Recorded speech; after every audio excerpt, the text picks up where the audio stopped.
Hello everyone, my name is 4AS and welcome to my channel. This is a series of video essays where I cover political, economic and revolutionary topics which are relevant to our time. I read the books so you don't have to. In a world where money rules the land, there is one critique that is left unspoken.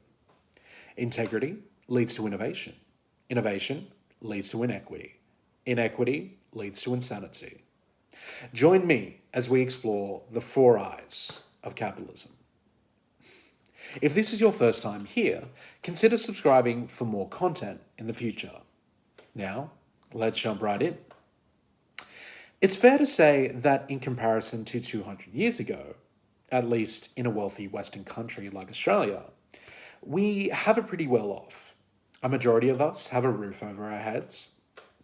You can go to the doctors thanks to Medicare, and a short stroll to the supermarket, and you can buy whatever you want.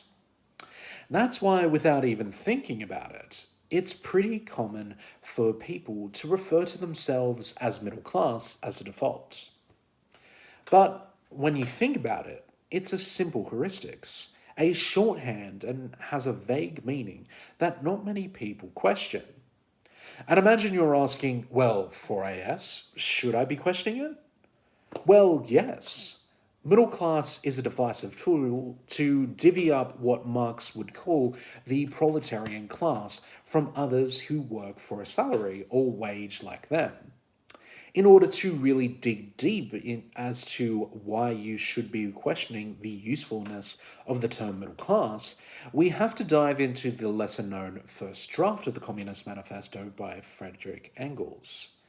This was called the Principles of Communism. What's so interesting about the Principles of Communism is it goes into the history and background of the period that Engels was writing in. It's fundamentally an FAQ of the jargon surrounding socialism and communism. But first, we need to understand the proletariat.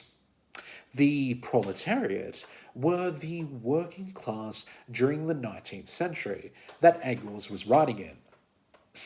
And when I say working class, I don't mean a bunch of tradies or someone who would rather go to the pub on a Friday night, but specifically people who have to work to survive in our society.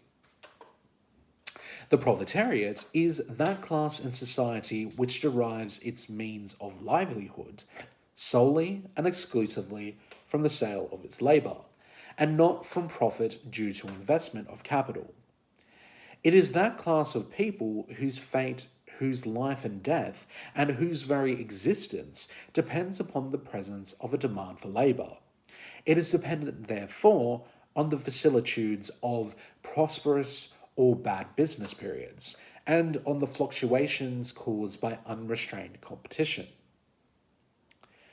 You may have also noticed the stark comparison made between what is called the proletariat, the worker, and the capitalist, the person with money to invest and to make a profit. We'll return to that point later. But this doesn't mean that capitalism is all that bad, though. During the 19th century, it was a period of growth and technological advancement, which allowed commodities to be produced faster and cheaper. The workers developed a different relationship with their work. Labour was more and more divided, so that the worker who formerly made and finished the complete product now only worked on part of it. This division of labour made possible an increase in the speed and a consequent reduction in cost. It reduced the activity of the individual worker to a very simple and incessantly repeated mechanical manipulation, which could be done by a machine, not only just as well, but even better. Technological innovation isn't a problem. The problem lies in turning labour as a bargaining chip in determining wages. Labour, or labour power, is a commodity like every other commodity. Its price is determined, therefore, by the very same laws as is the price of all other commodities. price under the dominion of big industry or free competition. It's on the average always equal to the cost of production. With this concept of labour power and the cost of production being equivalent, it brings into perspective a big talking point behind Karl Marx's ideas, mainly that commodities and capital couldn't really be produced without labour power, and it was within the capitalist's best interest to increase the workers' productivity. Essentially, producing commodities in a free competitive market forms antagonism between the capitalist and the worker.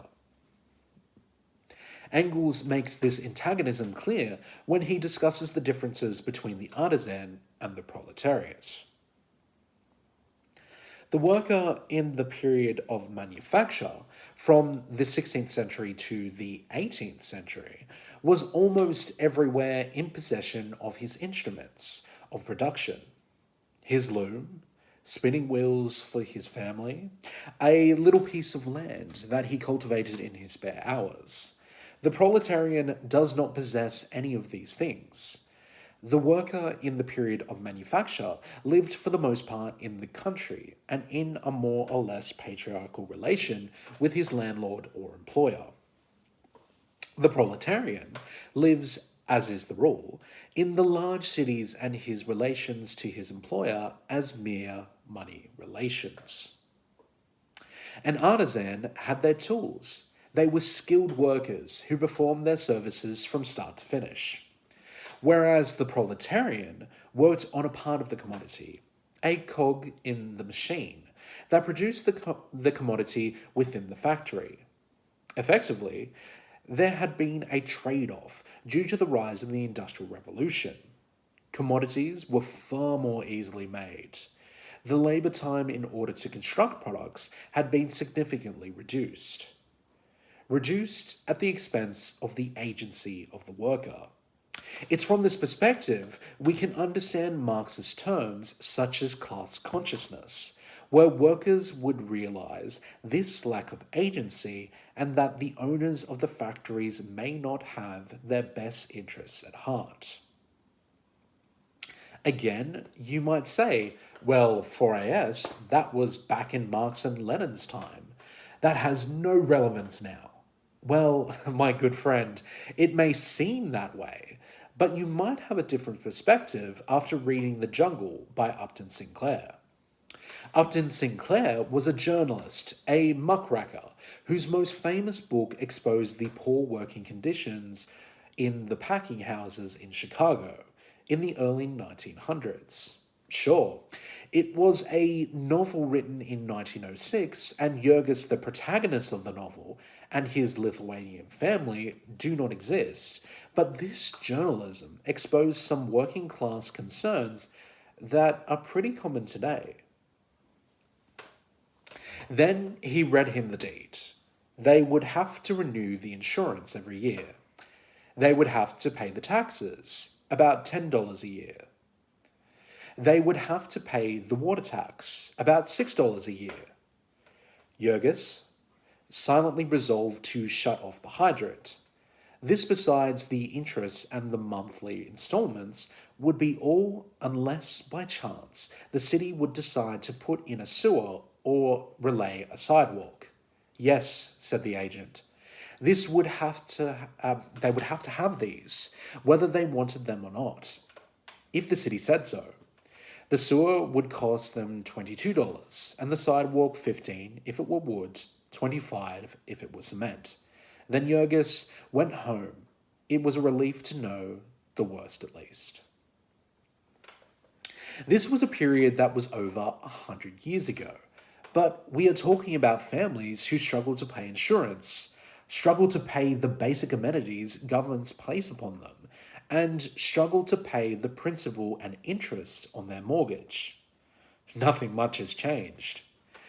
But this is unsurprising that families are under cost of living pressures similar to 100 years ago, when an Australian government report from the end of the financial year in 2021 estimated a third of the population had mortgages. As I noted on a previous video, it speaks volumes that an Australian progressive political party went to an election on the promise of structural change, that if you worked the same job, regardless of whether you were working for a labour hire firm or an employer directly, they will guarantee that if you work for the same job, you will receive the same pay. In this light, we can start to understand the binary nature of what Engels and Marx speak of. If you work for a wage or a salary, it doesn't matter how much you earn. You rely on that wage to pay your taxes, to pay for insurance, and everything in between to survive. Sure, it is much more clear-cut to say a big multinational company is exploitive towards its workers. But I'm not talking about microeconomics here, where the local mum and pop shop is kind to their store clerk and pays them a good wage. There will always be good bosses and bad bosses. I'm talking about macroeconomics, about an economic system that is designed to produce capital and profit at the expense of booms and crashes in the market. Capitalists only want one thing: capital. So showing a little solidarity to your fellow worker instead of worrying about their pay packet can go a long way. If you thought that was interesting, then like, share, and subscribe. But remember, folks, keep thinking and keep learning. Goodbye till next time.